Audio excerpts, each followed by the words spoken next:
What up, y'all? Terry Warfield. I hope you're having a good day so far. If this is your first time on my channel, a big fat welcome to you. I really appreciate you stopping through. And if you're family, if you're part of the notification squad, drop a hashtag up in here just so I know you're up in the comments. Now, let's do a current family check. Hold on one second. I already got YouTube open. Currently, right now, there are 8,305 of us, man. I really appreciate each and every one of y'all. Let's keep this going. If you like filmmaking stuff and photography stuff, you like talking about cameras and cell phone cameras, go ahead and make sure you hit subscribe and hit the notification bell so you get notified when new videos go up. Now, I just got back from San Francisco last night from Galaxy Unpacked 2020. I gotta say, probably one of the funnest experiences I had. Big shout out to Samsung for flying me out there and paying my way and basically spoiling me. I really appreciate it. Yo, I got some new Galaxy buds. Plus, I got a Galaxy S20 Ultra on the way, and they gave me a whole bunch of other free stuff, man, so I really appreciate it. I know the Samsung haters gonna be like, oh my god, Samsung, blah. Listen, man, big shout out to Samsung. However, y'all know all of my opinions are my own. So what I want to talk about today,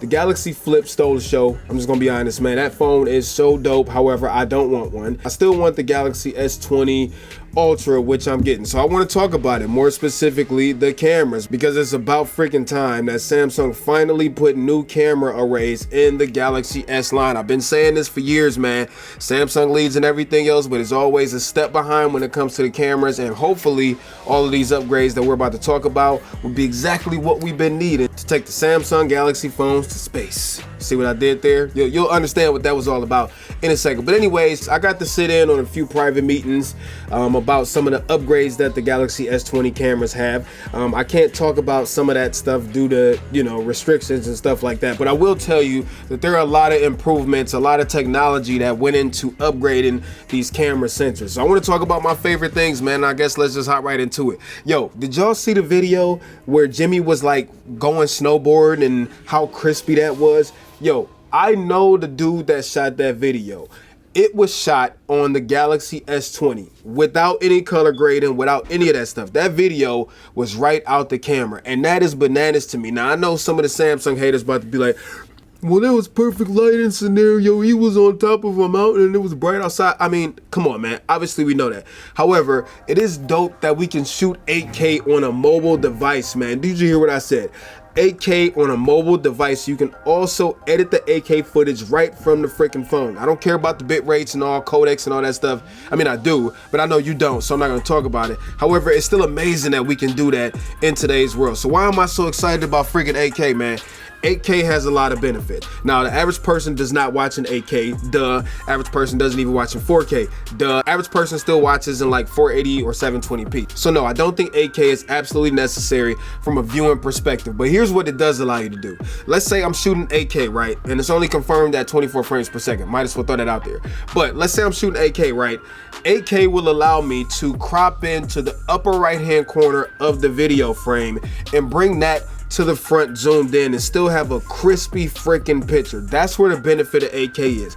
Being able to crop and recompose your shot means you get a lot more creative control over your video in post that you wouldn't have had only filming in like 1080p or even 4K. So yes, it does have benefits. Now, to be honest, if I had to imagine, it's not like a super high bit rate or a super heavy codec, because a mobile processor likely wouldn't be able to edit 8K if it were anything else, or if it was a beefier codec. However, it's still amazing. But anyways, 8K is dope. The other thing that you can do with 8K, you can take a still picture from the 8K video you just shot, and it is 33 megapixels. That is still a ton of freaking resolution to do whatever it is you want for your pictures. And also, what's even doper is you get Pro Mode right out the box, so you don't have to download Filmic Pro or anything like that. You get all of your controls right in the phone, right out the box. The next thing I want to talk about is Space Zoom. Now, would I actually use Space Zoom? Probably not.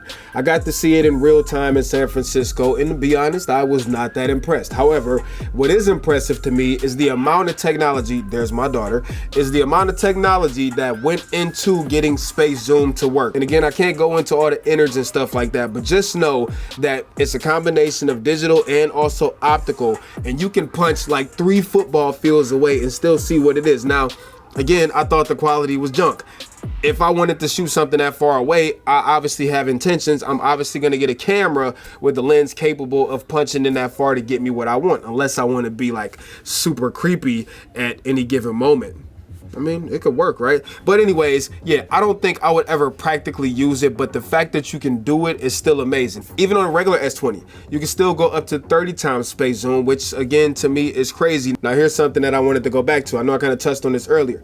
Every sensor and lens in all the S20s is new. So with that, we get bigger photo sites, which ultimately means better low light performance, sharper photos, etc. Now, I haven't had a chance to actually test this stuff to see what it's going to do in real world scenarios. However, just know that. So what that gives us is we get more advanced stuff, like we get night hyperlapse mode, because we can now absorb more light with the sensors, which means we can go with faster shutter speeds and lower ISO, etc., so on and so forth.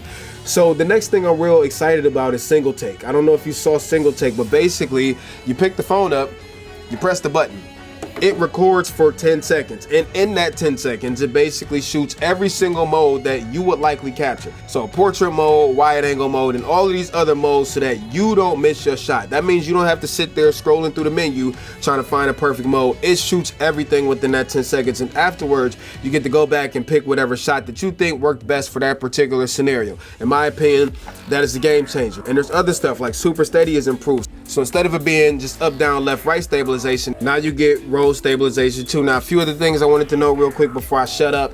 I'm on Samsung's website right now. A few things I forgot.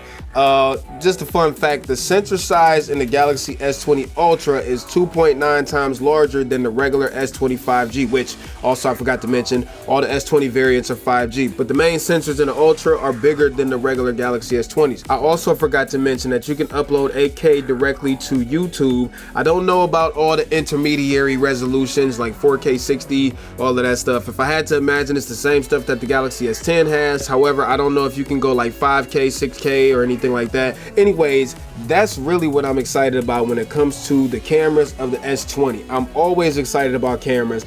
I think these cameras will be a lot better than they were in the previous generations. I will be uploading a ton of content on the S20, comparing it to some other phones, comparing it to actual cameras also, to see if the improvements are getting us closer to finally being able to leave our cameras at home for general purpose stuff. So let me know what you plan to do. Are you going for the Flip? Or are you going for the S20, S20 Plus, or S20 Ultra? Me personally, you know I gotta have Ultra, but I'm interested to know your thoughts and your opinions. So I've rambled on long enough. I hope you enjoyed this video. Drop a like or a dislike before you leave off of here, and I'm out. Peace and chicken grease. Terry Warfield. Peace!